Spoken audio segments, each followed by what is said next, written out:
오늘 우리가 읽은 출애굽기 28장의 말씀은 제사장이 되는 아론의 옷에 대한 것입니다.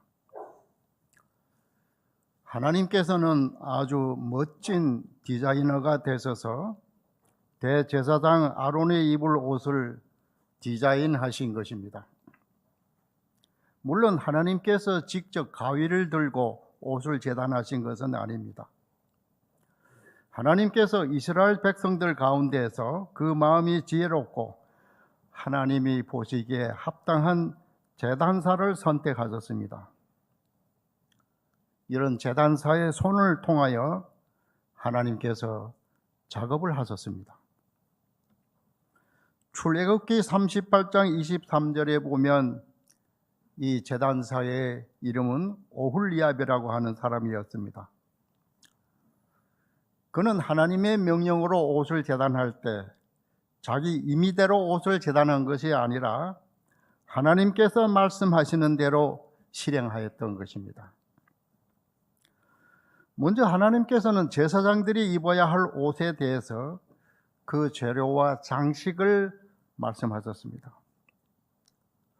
재료는 금실, 청색실, 자색실, 홍색실, 그리고 가늘게 꼰 배실입니다.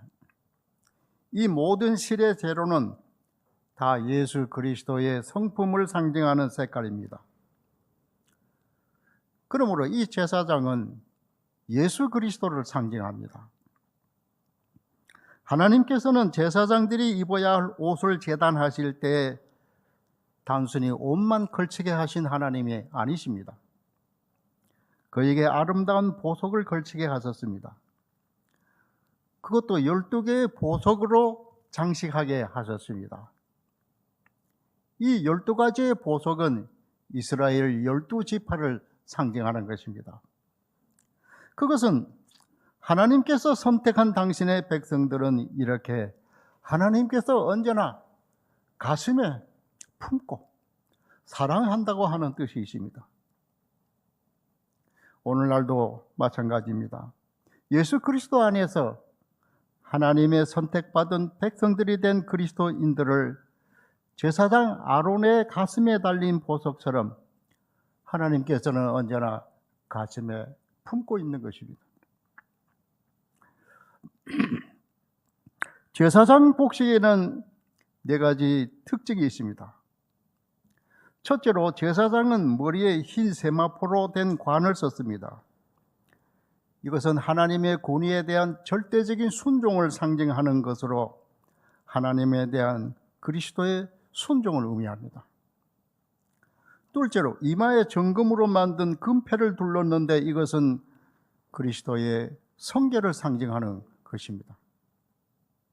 셋째로 깨끗한 흰 세마포로 속옷을 해 입었는데 이것은 그리스도의 정결, 곧 깨끗함을 의미합니다. 넷째로 청색으로 만든 겉옷입니다. 이것은 그리스도의 신성을 의미합니다. 한마디로 아론이 제사장이 되어 이렇게 화려한 옷을 걸친 것은 영광스러움의 극치를 이룬 것이라고 말할 수 있습니다. 민수기 18장 7절에 하나님께서는 제사장 아론을 향하여 너와 네 아들들은 제단과 휘장 안의 모든 일에 대하여 제사장의 직분을 지켜 섬기라. 내가 제사장의 직분을 너희에게 선물로 주었은즉 거기에 가까이 하는 외에는 죽일지니라 하셨습니다.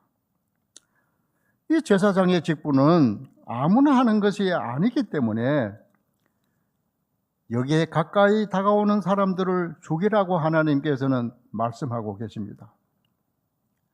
이렇게 제사장의 직분은 엄숙하면서도 거룩한 직분입니다. 그런데 여기서 하나님께서는 아주 중요한 말씀을 하고 있습니다. 그것은 내가 제사장의 직분을 너에게 선물로 주었다는 말씀입니다.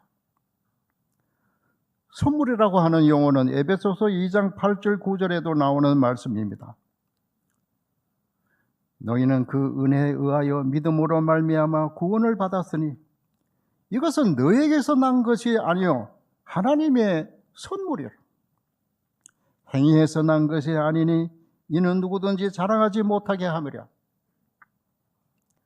하나님께서 아론에게 제사장의 직분을 맡기면서 이것은 너와 내 자녀에게 선물로 주는 것이라고 말씀하셨습니다. 하나님께서 아론에게 제사장의 직분을 맡기면서 이것은 너와 내 하나님, 너와 내 자녀에게 선물로 주는 것이라고 하실 때, 하나님께서 아론에게 그를 불러 그에게 성직의 일을 맡길 때 하나님께서는 그에게서 어떤 인격의 고결함이나 완전성을 보신 것이 아닙니다. 아론은 원래 겁이 많고 유약한 사람이었습니다. 요즘 말로 말하면 별 볼일이 없는 사람이에요. 그는 시기심과 함께 인간적인 욕심이 꿈틀거리는 사람입니다. 성직자의 옷을 입은 그의 진면목을 들춰내보면 그는 권력과 명예욕을 버리지 못하고 집착하는 그런 사람입니다. 민수기 12장 1절에 보면 그토록 자기를 사랑해주고 위로해주려고 애쓰는 자기의 친동생인 모세를 적극 변호해도 모자랄 터인데 그는 오히려 자기 동생을 비난하는 자가 되었습니다. 그가 모세를 비난했던 이유는 모세의 지도력에 대해서 반기를 들고 그 자리를 탐내어 빼앗고 싶었기 때문입니다. 그러다가 그는 하나님의 책망을 듣게 되었고 동생인 미리암은 문둥병에 걸리기까지 하였던 것입니다. 그러나 이러한 인간의 약함과 추한 면이 있음에도 불구하고 하나님은 그를 성직자로 임명하였습니다. 성직자로서 아론이 입은 옷을 보면 글자 그대로 머리끝에서부터 발끝까지 거룩입니다. 하나님께서 거룩하니 너희도 거룩하라고 하는 것입니다. 오늘날 유대교 랍비들의 복장이나 가톨릭 사제들의 복장은 이러한 구약의 제사장들이 입었던 사제복의 그 유래를 들고 있습니다. 성직을 맡은 성직자들이 이렇게 사제복을 입는 까닭은 성별입니다.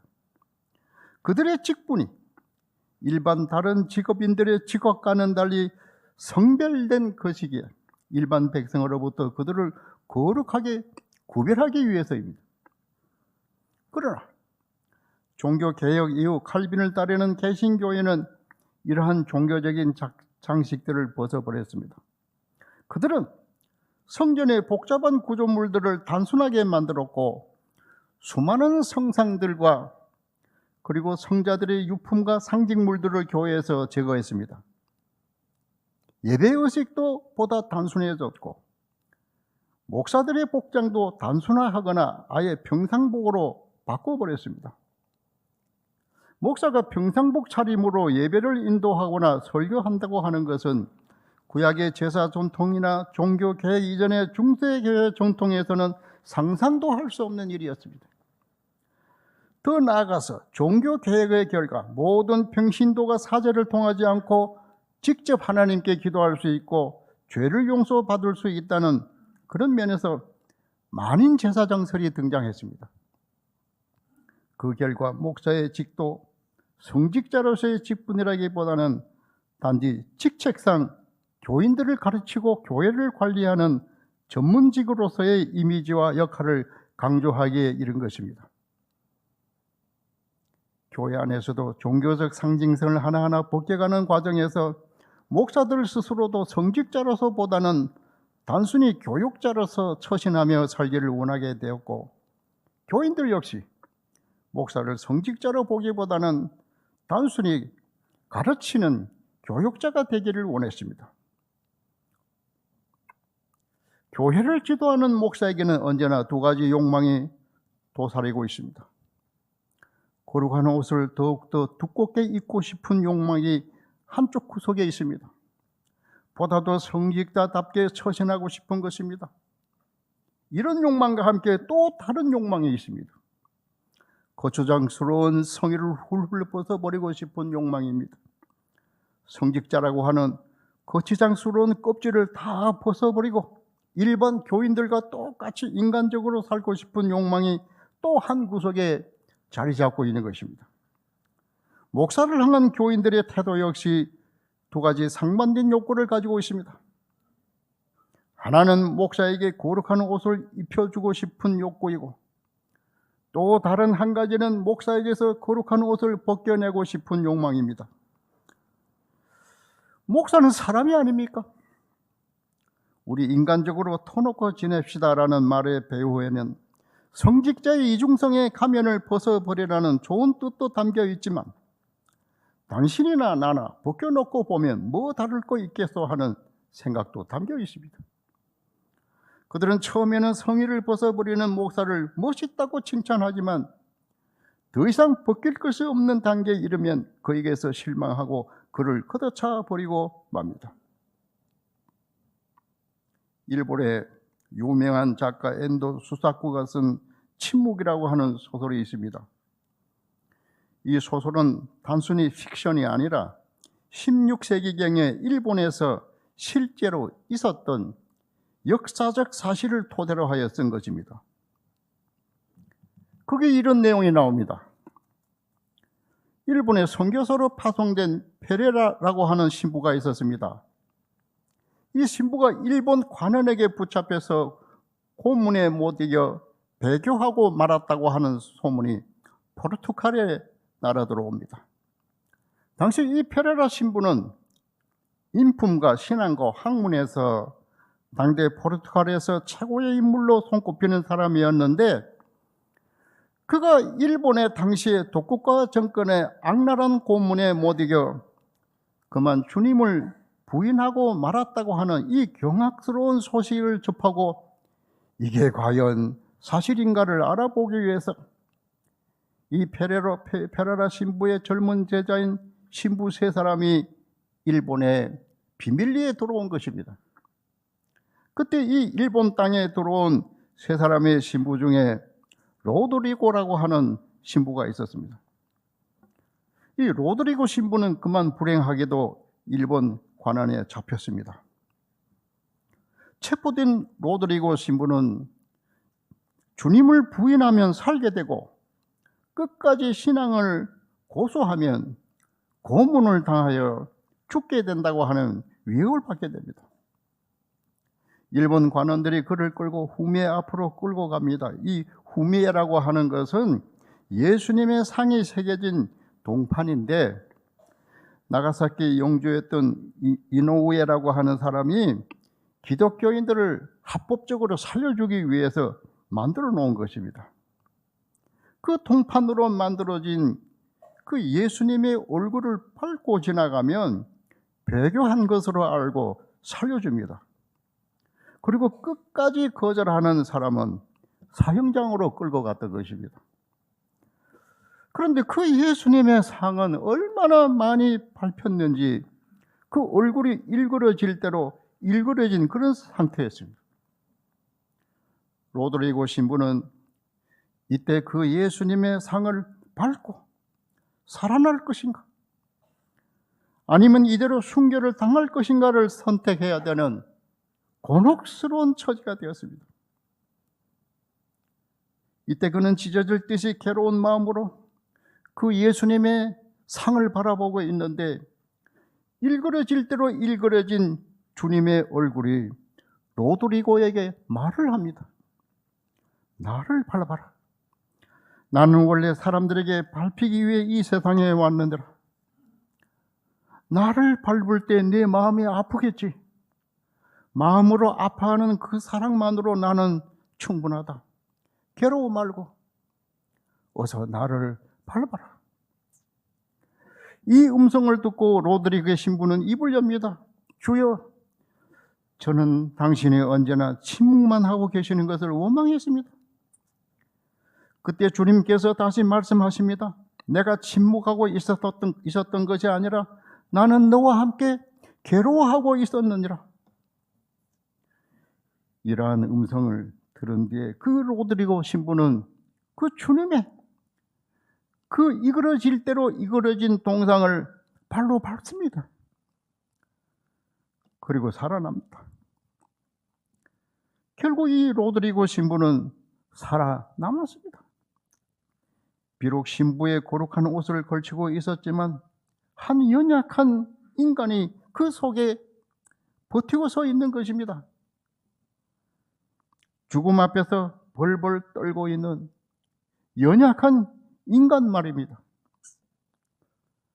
우리는 하나님 앞에서 다 연약한 한 사람의 죄인들입니다. 그러나 그럼에도 불구하고 하나님께서는 죄인인 인간들 속에서 당신의 사역자들을 선택하셔서 성직의 옷과 성직자의 옷을 입혀주십니다. 한국교회 안에는 아직도 자기의 겉옷을 벗어서라도 성직자를 가려주려는 교인들이 많이 있습니다. 교인들이 성직자들에게 자꾸 성의를 입혀주고 수치를 가려주면 그 성직자는 점점 성직자다운 성직자가 될 수 있습니다. 그러나 너나 나나 다를 것이 무엇이냐 하면서 성의를 벗겨가면 그 성직자는 일반 사람들과 똑같은 사람으로 변해갈 것입니다. 성직자에게 성직자의 옷을 입혀주는 교회는 하나님이 보시기에 아름다운 교회가 될 것입니다.